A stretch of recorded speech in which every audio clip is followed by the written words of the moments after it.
ये हमारी नैतिक जिम्मेदारी पहली बात। चुनाव समय से पहले कराना, उसके पीछे कारण है कि आने वाले जस्ट सितंबर, अक्टूबर, नवंबर में कभी भी नगर निकाय के चुनाव की अधिसूचना लग सकती है। उस पूरी प्रक्रिया के दौरान हम किसी भी प्रकार का चुनाव स्पोर्ट्स एक्ट के तहत हम नहीं करा पाएंगे और कराना भी नहीं चाहिए, क्योंकि कोई चुनाव इससे रिलेटेड नहीं होना चाहिए। और 3 महीने पहले अगर मैं चुनाव करा रहा हूँ तो मैंने बकायदा और किसी प्रकार का बायस जो कि नहीं या मेरे खिलाफ कोई डिसीजन आने वाला है इसके लिए नहीं। ये चुनाव तय समय से पहले कराना कोई अपराध नहीं और कोई नियम का वायलेंस मैंने नहीं किया। और ये 48 क्लब है, पूरी कोशिश है ये क्लब पूरे में 450 तक लेके जाने का प्रस्ताव रखूँगा। मेरे क्लब के सेक्रेटरीज उसका अनुमोदन करेंगे, कमेटी का अध्यक्ष प्रस्ताव रखें और जिस दिन भी एजीएम होगी 18 तारीख को उस पूरे प्रस्ताव को हम रखेंगे कि प्रत्येक ग्राम पंचायत जिसकी पूरी कोशिश है कि हम क्लब बनाएं। एजीएम 18 की है, उस दिन 18 हमारी आरसीए की एजीएम 20 की है, आरसीए की एजीएम 20 की है, बांसवाड़ा की एजीएम 18 की। ग्राम पंचायत वाइज क्लब गठित हो जाए, हम इसका अनुमोदन करेंगे, एजीएम में इसका अनुमोदन करेंगे और पूरे कोशिश करेंगे कि गांव हर गांव में क्रिकेट चलती है, क्यों किसी गांव का क्रिकेट का बच्चा इस क्लब के रजिस्ट्रेशन से वंचित रहे। पूरी कोशिश करेंगे जो भी इसमें भाग क्लब का रजिस्ट्रेशन कराना उसके आवेदन आमंत्रित है। बांसवाड़ा में लगभग 450 ग्राम पंचायतें, पूरी कोशिश होगी हर ग्राम पंचायत का एक क्लब बने। ये किसी के बाप की बकौती नहीं है जिला क्रिकेट। हर गांव का हर बजरे का बच्चा जो क्रिकेट खेलता है, जो क्रिकेट में अपनी आस्था रखता है, खेलना जानता है, क्रिकेट के प्रति प्रेम करता है, अगर वो खेलना चाहे तो खेले, उसका क्लब रजिस्टर करना हमारा दायित्व है। और वो जब भी इसके लिए आवेदन करेगा वो निर्धारित शर्तें पूरी करता है तो उसको हमको एफिलिएशन करना है। वार्षिक उनकी सदस्यता शुल्क है 500 रुपये वो जमा करानी है और उसके बाद उनको सदस्यता लेनी है और उसको वो चीज़ पूरी सरकार के पोर्टल पर अपलोड होती है। ये इसकी निर्धारित प्रक्रिया है। इसके बाद आप जो भी चीज़ क्वेश्चन में पूछना चाहें हम तैयार हैं। और अभी जो वर्तमान में जो कमेटी, जब तक इस कमेटी में रहेंगे जीरो टॉलरेंस की स्थिति में रहेंगे, जीरो टॉलरेंस। हर एज ग्रुप के अलग सिलेक्टर्स की कमेटी बनी हुई है, हर एज ग्रुप के रोस्टर में चेंज होता है, खिलाड़ी सेलेक्टर्स तय करते हैं, कमेटी के पास आती है, कोच अलग नियुक्त हैं, ग्राउंड्समैन अलग नियुक्त हैं, चौकीदार अलग नियुक्त हैं और साल भर का भारी वर्कलोड का जो भी खर्चा हो सी ऑडिटेड है। भाई सी हमारे पास जय जी जानी है, आप इनसे आप सी की रिपोर्ट एजीएम में भी ले सकते हो और आप अगर यहाँ मांगोगे तो हमारे पास आज भी उपलब्ध है। रही बात इसके बाद हमने मानगढ़ कब कराया, जिला क्रिकेट एसोसिएशन को एक बड़ा आयोजन करना अनिवार्य है। आप किसी भी एज ग्रुप में कुछ भी खिलाओ, लेकिन क्रिकेट के बच्चों को बढ़ावा देने के जिला स्तर पर आप क्या कर रहे हो, इसके लिए बकायदा एक कमेटी बनी। उस कमेटी ने जिले का ऐतिहासिक काम किया जो कभी नहीं हो पा रहा था।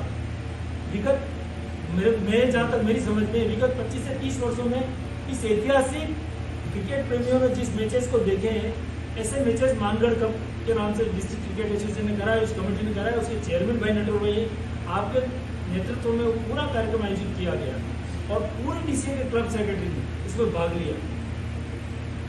जो इस प्रकार की बात करते हैं कि आज की तारीख में मई सेक्रेटरी राज्य सरकार की किसी एजेंसी ने आपको नॉमिनेट किया, एक एजीएम अभी 20 तारीख को रखी गई है। आज ही मैच था लेकिन अहमदाबाद हादसे के कारण आज का मैच निरस्त हुआ तो वो मैच हम कल खेल पाए। अगर ये कमेटी कोई काम नहीं करती तो क्या ये रिजल्ट परिणाम सामने आते, क्या बच्चों के लिए ग्राउंड हम दे पाते, क्या बच्चों को राजस्थान स्तर पर खेल पाते। और एक सबसे बड़ी जो महत्वपूर्ण विषय है, 2021 से आज तक के कार्यकाल में बांसवाड़ा जिले के अलावा एक भी गेस्ट प्लेयर बांसवाड़ा जिले से नहीं खेल पाया, एक भी गेस्ट प्लेयर बांसवाड़ा जिले से नहीं खेल पाया। केवल महिला टीम को छोड़कर वो भी कारण ये था कि बांसवाड़ा में गर्ल्स की बच्चियां पूरी खेलने के लिए तैयार नहीं थी। कोई भी बॉयज फॉर्मेट में कोई भी गेस्ट प्लेयर बांसवाड़ा से बाहर का नहीं खेला। इससे पूर्व क्या आप मेरे से पूर्व जो भी पदाधिकारी रहे उनसे यह पूछना कि कितने गेस्ट प्लेयर आप खिला रहे हैं, कितने गेस्ट प्लेयर आपके दरमियान खेले। आपने बांसवाड़ा के बच्चों को जो भूमि राज सिंह दुबरपुर, हनुमंत सिंह जी, सुरीवर सिंह जी, अनूप दवे, जिसैन जैकी जैसी खिलाड़ी निकाल सकती है और वो भूमि क्रिकेट के लिए वहां हो जाए, ऐसा कतई नहीं हो सकता। और इस भूमि ने इतने बड़े प्लेयर दिए और आप यहाँ के खिलाड़ियों को लाकर गेस्ट प्लेयर खिलाओ, ये बांसवाड़ा का खिलाड़ी बर्दाश्त नहीं कर पाता था। अपनी आरसीए सरकार के सिस्टम से बोले आती थी, बीसीसीआई बोले, आरसीए बोले प्रोवाइड कराती थी। पूरे सिस्टम का पैसा जब वो सरकार का एजेंसी का आता है तो आप क्यों बच्चों से पैसा ले रहे थे? उससे 100 बच्चों के आरोप है कि आप बच्चों से पैसा ले रहे हो। हमने तो कभी ये नहीं कहा। और कोई भी खिलाड़ी उठा के देख लो, हमने किसी बच्चे से 1 रुपये की कभी डिमांड करी है 4 साल के दौरान। क्लबों का निर्माण एक एजीएम के जिसमें प्रस्ताव लिया जाता, दिसंबर 2021 में इसका प्रस्ताव लिया गया, ठीक है। उससे पूर्व जो चुनाव हुए, जो उन्होंने क्लबों की सूचना जो दी थी, डिप्टी रजिस्टर्ड थे, उन क्लबों की सूचना के आधार पर चुनाव हुए। उस क्लब की सूचना भी हमने बाकायदा उनको स्पीड पोस्ट से करी हुई, और जितने भी क्लब थे सबको करी हुई। चुनाव विधिवत, चुनाव अधिकारी नियुक्त हुए, रिटायर्ड तहसीलदार थे, एक रिटायर्ड प्रधानाध्यापक थे, इलेक्शन ऑफिसर, को इलेक्शन ऑफिसर, उनकी मौजूदगी में इलेक्शन हुआ। और जो भी क्लब क्रिकेट खेलने के लिए अपना आवेदन करते हैं या क्लब रजिस्टर्ड हैं या खेलना चाहते हैं या बाकायदा उनके वहाँ क्रिकेट चलती है, यदि क्रिकेट चलाने के लिए क्लबों को बढ़ाया जाए और अगर मैं उसको बढ़ाने के लिए तैयार नहीं हूँ तो मैं दोषी हूँ। आप ऐसा मीडिया में ऐसा पेश करते हो कि आपने रातों रात क्लब बढ़ा दिए। साक्षर होना चाहिए जिस संस्था में आप बैठे हुए हो, उस संस्था के नियमों के और उपनियमों की जानकारी होनी चाहिए। 2021 में जिस एजीएम को हमने एक्सेप्ट किया, एजीएम ने प्रपोजल लेके डिप्टी रजिस्ट्रार कोऑपरेटिव को अप्रूव किया, डिप्टी रजिस्ट्रार कोऑपरेटिव को ऑनलाइन अप्लाई किया, डिप्टी रजिस्ट्रार कोऑपरेटिव ने उसकी अनुमति दी फरवरी 2022 में।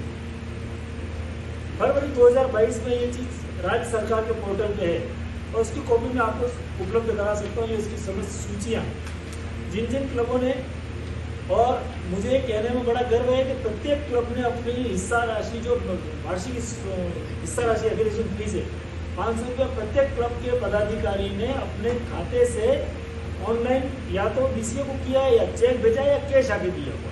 और 95% जो पैसा है 500 रुपये का वार्षिक शुल्क, वो हम पर एफिलिएशन ऑनलाइन आया हुआ है। उसको समय समय पर हर 6 महीने में वेटेज कराते हैं। उसकी सूचना स्पोर्ट्स काउंसिल को, डीआर को, आरसीए को समय समय पे दी जाती है। एक वो छोटा बच्चा मचल जाता है कि नहीं मैं तो यही खिलौना लूंगा। आज अखबार में ये कहना कि नहीं सचिन तो मैं ही हूँ, तो वो कहते हैं दीना दलाल मचल गया। इस टाइप की कुछ हरकतें हैं। इस प्रकार के पूर्व सचिव को इस प्रकार की हल्की बात करना मेरे हिसाब से शोभा नहीं देता है। राज्य सरकारों की निर्धारित प्रक्रियाएं, कब कौन सचिव रहे, कब कौन नहीं रहे, कब चुनाव हो, और सरकार की अनुमति से इस प्रकार के चुनाव निर्धारित किए जाते हैं।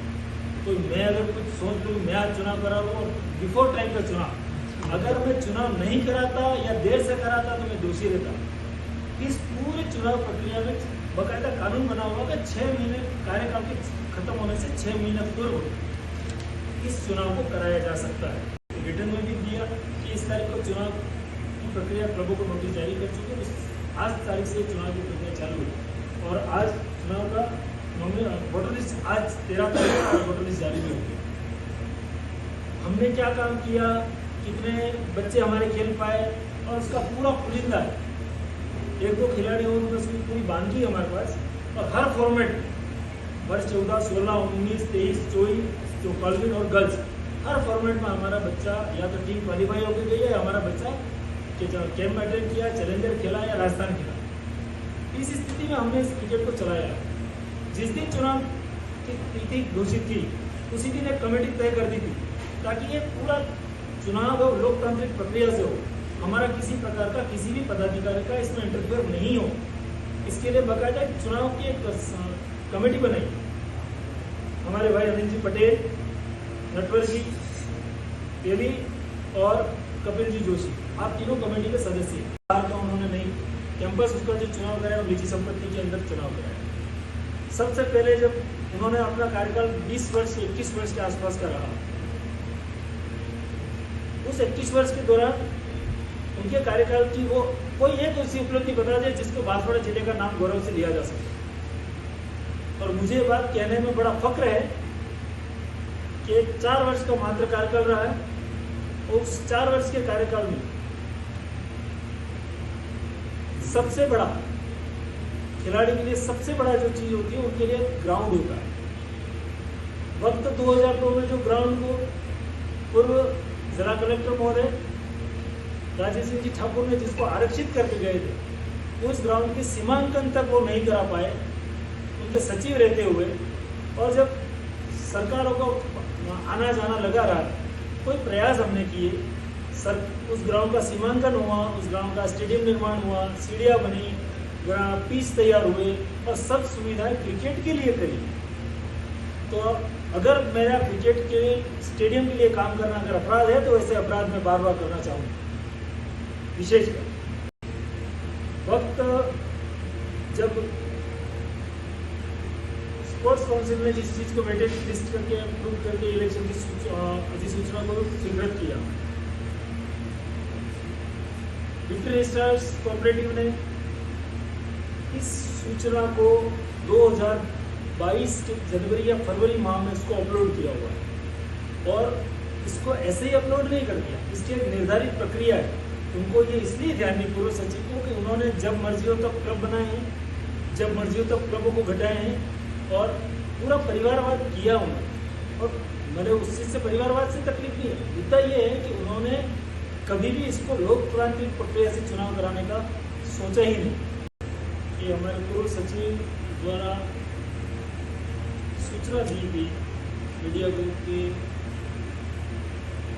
आनंद फानंद में कुछ क्लब बनाए हैं जिला क्रिकेट एसोसिएशन। मैं उनको कितनी जानकारी है कितनी नहीं है मैं इस विषय में तो नहीं जाना चाहता, लेकिन 2003 से लगाकर 2008 तक जब भाजपा की सरकार थी, उस समय राजस्थान स्पोर्ट्स एक्ट लागू हुआ। स्पोर्ट्स एक्ट लागू हुआ तो एक सिस्टम बनाया था कि कुछ डीआर के बाद कुछ क्लबों का रजिस्ट्रेशन होगा, उन क्लबों का रजिस्ट्रेशन डीसीए उसको एफिलिएशन देगा और वो डीसीए के सम्मानित उनके सेक्रेटरी डीसीए के सम्मानित सदस्यगण होंगे और वो इलेक्शन में पार्टिसिपेट करेंगे और अपने अपने क्लबों को क्रिकेट कराएंगे।